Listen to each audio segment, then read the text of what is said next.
You're listening to the Doctors In podcast from martinclinic.com. Although we share a lot of practical and, in our opinion, awesome information, what you hear on this podcast is not intended to diagnose, cure, treat, or prevent any disease. It's strictly for informational purposes. So enjoy.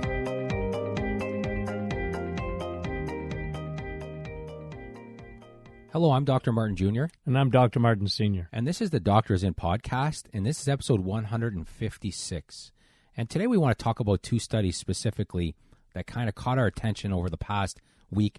I think on one you actually did a Facebook Live. Yeah, and I wasn't even upside down. No, everything was normal.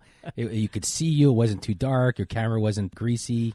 It was a high-quality production for sure. Yeah, fascinating study, right? It has to do, on the outset, it has to do with Alzheimer's. Yep. Maybe before we even share the study, let's just give a couple of statistics on Alzheimer's. Well, incredible, right? The numbers, we've talked about this in the past, but like if you look at, what are they saying now in England, number one killer, in Australia, number two. In the United States, it's in fourth place. Well, think about that for a second. Dementia has overtaken cardiovascular disease and cancer in the UK as a number one cause of death. Yeah. And that's coming over, it's coming everywhere, right? It's incredible when you think about it. Yeah, it's an epidemic, really. And it really is an epidemic. Yeah, and a lot of people, we get a lot of emails about this, and a lot of people ask us questions about how to protect their brain as they age because they're worried that their body's going to live longer than their brain. And based on the numbers and the statistics out there, that's a reasonable fear. It's not an unreasonable fear to have. We should be doing everything we can to protect the health of our brains, because it's one of those things when it comes to brain health that I find interesting is it's not something that you do once that hurts your brain. The brain is so resilient. It's protected. It's got a blood-brain barrier. It's got its own ecosystem in a sense, right? So it takes a long time to affect the brain negatively. It's a real lifestyle.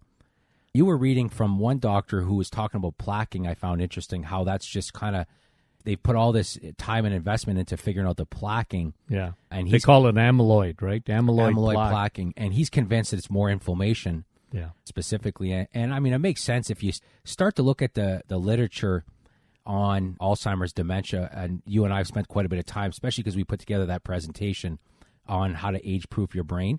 And so you and I went through a lot of research, and we've read a ton of stuff. And medicine hasn't made a dent. They really have not made a dent. It's like heart disease, right? Like it's been around worse. for 20 years, and they've had, because to me they're looking for love in the wrong places. Well, right? it's kind of the same idea. Like when it comes to heart disease, if statin drugs were the absolute gift that they were supposed to be and talked about, with almost a third of adults over a certain age on statin drugs, you would think just statistically you would see a decrease in heart disease, but you haven't seen it at all. No. So it's the same thing. Worse. And it's the same thing what's happening now with Alzheimer's dementia. It's growing. It's not, it's climbing the charts, right? If you look at the top killers, like you said, in Canada, it's climbing the charts. In the States, what's 4 in the States? Yeah, it's number 4. See, and that's on in terms of death, right?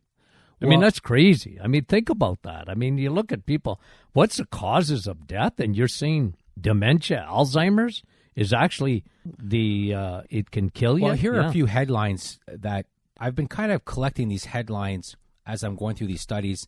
And here are a few headlines just on Alzheimer's and dementia, just to give you an idea. So there are over 9.9 million new cases of dementia each year worldwide. And I found this one interesting. So 1 in 3 seniors dies with Alzheimer's or another dementia. It kills more people than breast cancer and prostate cancer combined. Yeah. So think about that. Prostate cancer gets a lot of awareness. Breast cancer definitely gets a lot of awareness. Yet more seniors die with dementia and Alzheimer's, and it's a worry that everybody has, but it's rarely talked about. So it's crazy. Half of the adults over the age of 85 have Alzheimer's. So that's proof right there that 50% of the people, their body is outliving their brain. Yeah. Right? Half. So everybody's saying, I want to live till I'm 90 or whatever, but 50% chance if you do, you're going to end up with Alzheimer's. So there's something to be said about paying attention now to protect your brain later. Yeah, and especially this study, right? Because this study was, what I found so fascinating about it, well, two things. One, I didn't see it anywhere. I mean, other than I saw this one study, and then I looked around and I said, man, this study has got to get some ink, because it was so revealing that I said, wow, I mean, what they found was... Well, because it wasn't about low carb or coconut oil. I mean, if it had been about, if it had been about that, I saw a headline just before we go off topic here about, like, called the ketogenic a fad diet, and it's time to get off that fad diet. Well, first of all, they were using the ketogenic diet to treat epilepsy for how long ago? 1920s. That's a long fad diet. That's a long fad diet. Yeah. But anyways, yeah, you're right. I mean, it didn't make the news. It really is one of the first things that you can do now to help your brain as it ages, to age-proof it, right? Yeah. So why don't you talk about the study a little bit? Well, the study was about an enzyme called MIF. You can give the big name there. Yeah, it's the macrophage migration inhibitory factor, which... I mean, it's... now say that 3 times real fast, right? You know, and it's so funny because it literally, the name just describes what it does. You know, it's so funny, right? When they tried to create this barrier between doctors and patients, they invented a language. Yeah, well, they did, right? I mean, they back then the educated took Latin. Yeah. So they named all these things, these Latin terms, and they really try to make things sound. Because I laugh because, for example, like you have an area on the inside of your knee where a bunch of muscles come in and attach at one area, and it's called the pes anserine. It's a pes anserine, which sounds like, wow, that's pretty cool. But it's literally Latin for duck foot because it looks like a duck foot. But they have to give it such a... You can't call it a duck foot, even though that's what they literally did that. But they made it sound so... Yeah, technical. So technical and so, like they're so full of themselves, really, right? Like half the first years in school was learning the language of how to talk like a doctor. Yeah. Half the languages, right? It's just, they're so full of themselves. It's so funny. Like, we just got to make these things so difficult for people to understand. Yeah, well, they always wanted to separate the masses from the doctors, right? It's so funny. So even sometimes I read these names and I'm like, come on, really? Like, you had to go that far down the path of naming just to come up with something rather than just giving it the name of what it does. But anyway, so this is just literally what it does. So MIF for short. Yeah, and that's why I said don't get miffed. Yeah, don't get miffed. So that's what I sort of did on Facebook. I said don't get miffed. Well, let me just quickly describe what this enzyme does, and then you could talk about why the study was huge. So now, MIF is an enzyme that basically your white blood cells, let's just say a bacteria antigens, or a bacteria comes into your system, your body detects it, white blood cells secrete this MIF enzyme. This MIF enzyme will go and then it binds to other immune cells and it triggers them to start the immune process. So it's a huge immune enzyme. You need it for inflammation. You need it for a whole bunch of things. Yeah. So it's a very important enzyme. And like I said, the study... the study's incredible because it said that enzyme, there's a tipping point and it all has to do with sugar.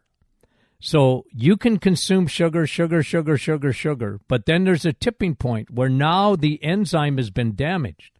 So think of the ramifications of that.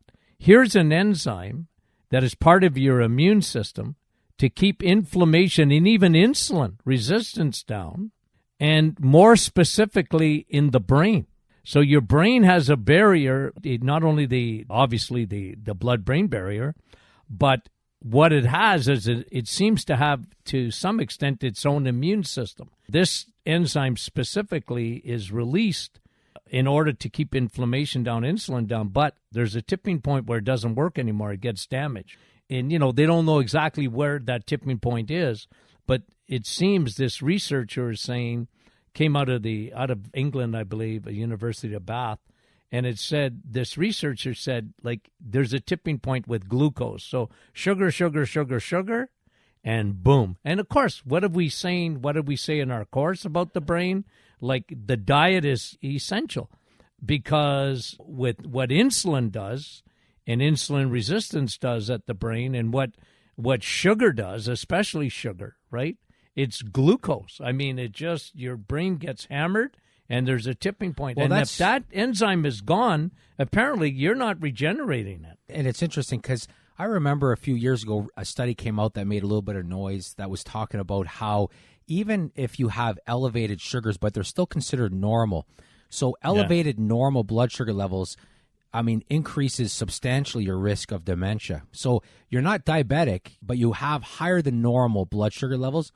And it's interesting because it kind of fits in with this now. So that would damage that MIF enzyme, which will then, if your immune system in your brain, if your ability to fight off inflammation that's not working properly, you could see how it can degenerate quickly at that point, right? So, and it's interesting. You wonder now if they're ever going to be able to pinpoint roughly what that tipping point is in terms of how much. I think personally, if I had to guess, I think that it's going to vary so much. I think I think if you were even go one step back, I'm wagering that they are insulin resistant, right? They got hyperinsulinemia. They got too much insulin circulating all the time, and then glucose now. Your body can't do anything with that glucose, and it just affects the way that your brain uptakes it. And from there, it kind of goes crazy because we know, and a lot of research shows this, that I think it's almost 50% of the people with dementia or Alzheimer's has elevated insulin. So that's it's definitely in there for a lot of people. One pathway to dementia or Alzheimer's for a lot of people is a glucose or insulin issue. Not everybody, and this is the thing with the brain, not everybody who gets dementia or Alzheimer's, you and I kind of talk about how there's like three main pathways to dementia or Alzheimer's, right? This is 50% of the people will go down this path when they get Alzheimer's. It'll be a glucose issue. It will be, basically, it's a type 3 diabetes. Type 3 diabetes, exactly. So almost half the people with dementia or Alzheimer's will go down that path of that. Another path that you and I talk about has to do from the gut. And I know a lot of people, when they hear that, they just think that's a fairy tale, right? It's just a Disney. But you saw a study about what was the Parkinson's one, that they're saying that a majority of the Parkinson cases originate now from the gut. Oh, yeah. It's leaky gut. It's fungal. Yeah. They get a low-grade fungal infection. And you and I have said this before, but it's worth repeating. So a precursor to dementia and Alzheimer's is inflammation, right? Inflammation is going to be present in all dementia and Alzheimer's. However, something has to create that inflammation. Something has to put it there. And that's what we were saying. There are kind of three main causes of inflammation when it comes to dementia and Alzheimer's. Yeah. Hyperinsulinemia is a big one. And now you can see that MIF enzyme. It just answers a lot of questions about that kind of gap that was there. The second thing is leaky gut, leaky brain. That causes a ton of inflammation, right? And the third one would be free radical damage or oxidative damage to the brain. And again, that causes a ton of inflammation and a lot of cellular damage. Yeah. So, it is fascinating, and it's practical, again, because if you are worried about your brain, you would do so well just cutting out sugar and keeping your insulin low. That would reduce your risk substantially. Well, 50%, and then, if you look at that, and then if you look at the other, if you break the other two in free radical damage, because what they were saying, this is fascinating too, what they were saying with what causes the enzyme to be destroyed is glycation. And glycation is AGE, right? It's aging. Like glycation is marbleization, right? It takes your body, and glycation, I believe, is like it causes free radical damage. One of the things. So again, you're coming back to the diet. You're coming back. Yeah, I know environment isn't sure. With all the chemicals and, we've talked about this, the plastics, and you can't even get away from it. It's just in everything. But when you think of what you can control, you can't control everything, but you can control that diet. So if you lower your glycation, which causes free radical damages, causes inflammation, food. Yeah, food and those probiotics. I think we're going to look back in 20 years from now and with all those crazy vegetable oils that we used to eat and just the absolute inflammation they cause, and they destroy the gut lining. They cause irritation of the gut linings. It is interesting. And I think... crappy carbs. I think any discussion as well on dementia, Alzheimer's, you have to also talk about side effects from a lot of medications. Yeah. Look at antidepressants, look at sleeping pills, statin drugs. At the end of the day, a lot of these things do cause a cognitive issue. They can, right? And it's not everybody on them, but there's a percentage of people, which will bring us now to the second study. Yeah. Again, which a lot of North American and people from around the world are taking, which is metformin.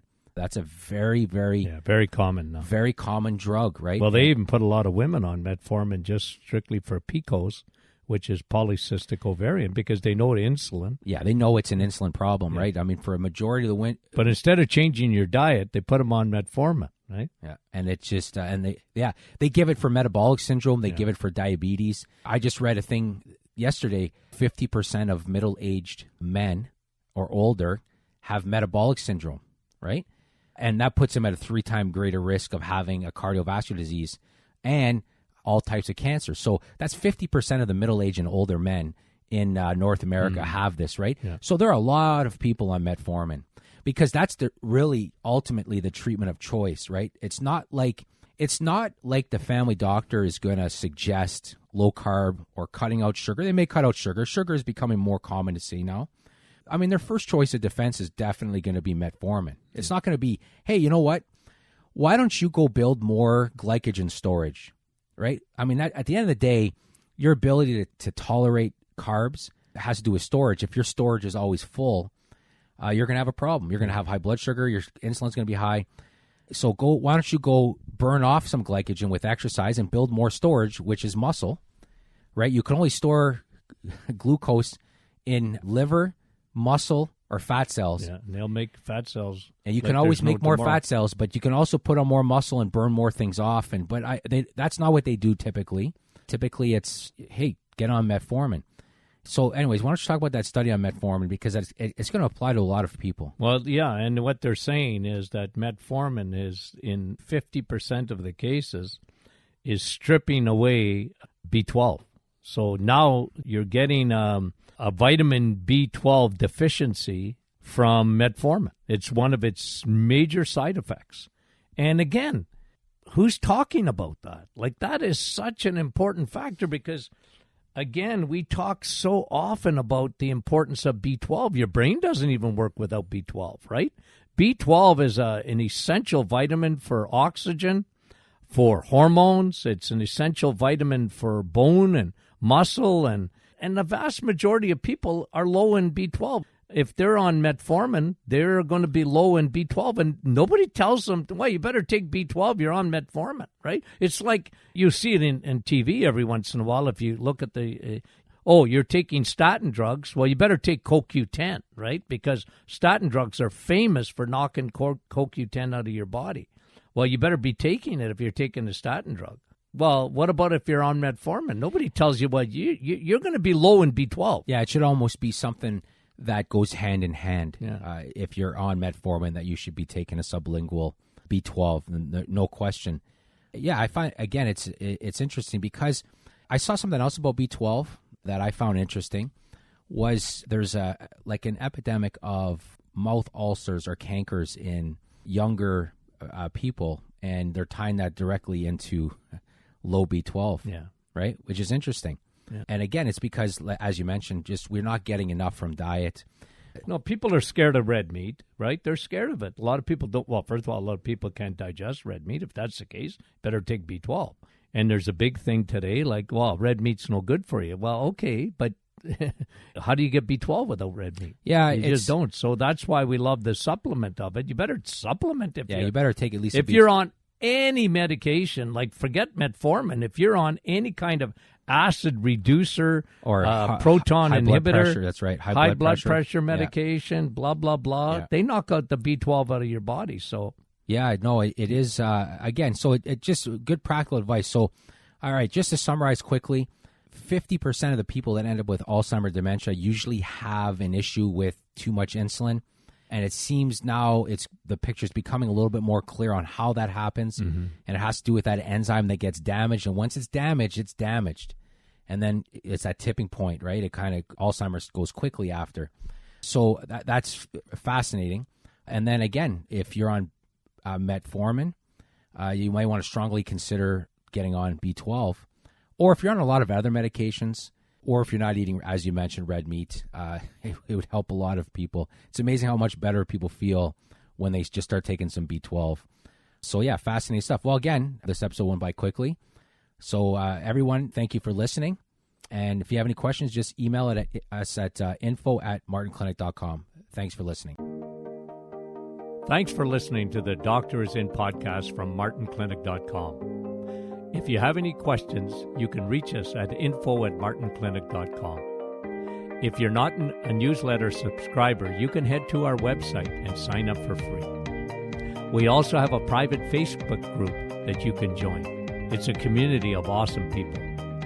Finally, I do a Facebook Live every Thursday morning at 8:30. Join us again next week for a new episode.